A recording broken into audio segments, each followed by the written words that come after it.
And the thing is, these days when Trudeau and Gerald Butts signal that they have an enemy, the usual suspects get right to work.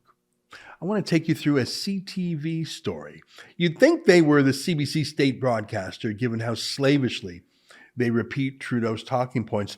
I'll take you through it. Here, take a look. So many angry people. Experts say online conversation around trucker convoy veering into dangerous territory. Right there, it's incredible. An expert says it's dangerous. Is there anything or anyone more discredited in the past 2 years than someone calling themselves an expert? But an expert in what? In how you're supposed to protest? You can't be angry. Is that it, really?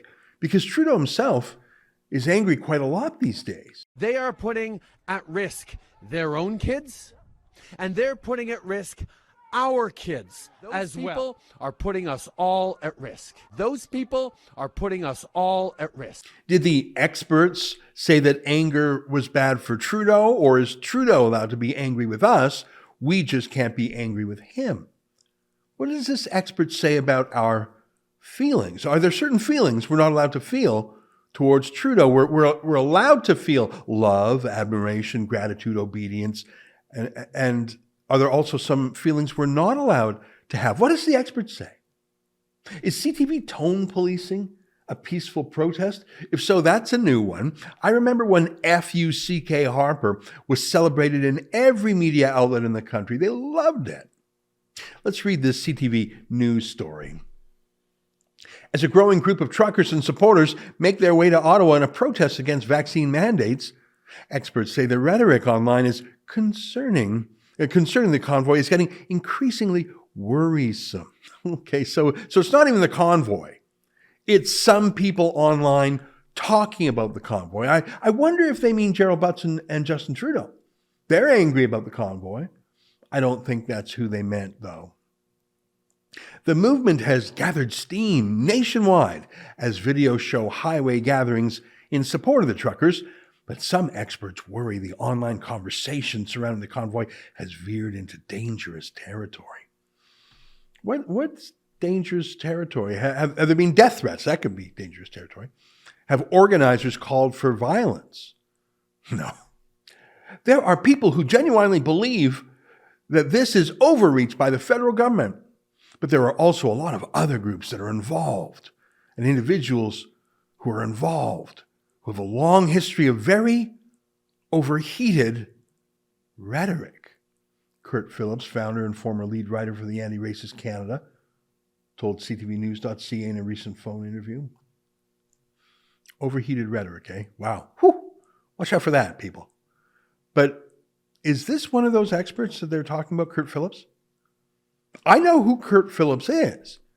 He's an Antifa sympathizer. You know, the violent thugs on the left. In fact, believe it or not, he was a secret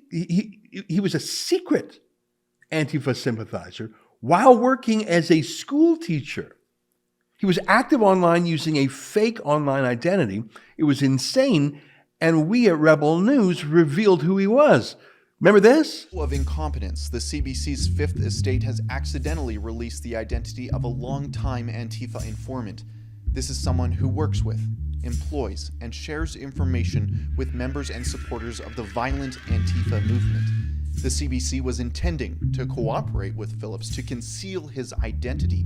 However, when facial images were matched up, none other than Kurt Phillips, a Catholic school teacher in Drumheller, Alberta, was exposed as the mastermind behind ARC Collective.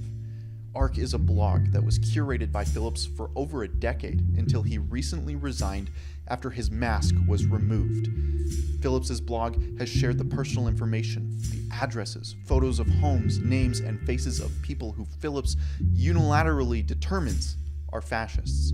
Rebel News reached out to Phillips. We sent him a list of questions with hopes that we could get his side of the story. However, that went completely ignored. So he's their expert. Well, maybe he's an expert in violence, but not in a good way. He has been a defender and supporter of violence, not just word violence, but real life actual violence. That's what Antifa does. That's Kurt Phillips. Do you think CTV doesn't know that? What is Kurt Phillips' expertise? other than he smears conservatives and supports violent leftists and Antifa. Even though the organizers say it will be peaceful, Phillips said he's seen people online calling the trucker convoy Canada's version of the U.S. Capitol insurrection on January 6, 2021, for the truckers to ram their trucks into Parliament. And people encouraging the hanging of politicians. Really? It's odd that CTV doesn't actually show you any of that, do they? Or cite it.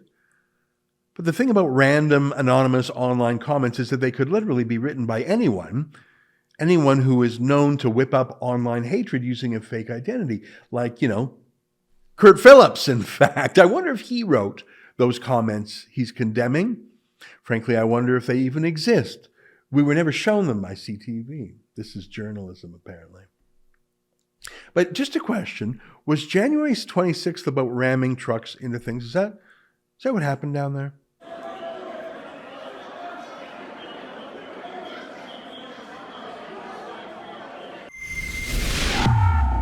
That's an excerpt from my daily show, the Ezra Levant Show. Every day I do a monologue on the news of the day, then I interview an interesting guest, and then I read my hate mail. You gotta subscribe. Go to rebelnews.com.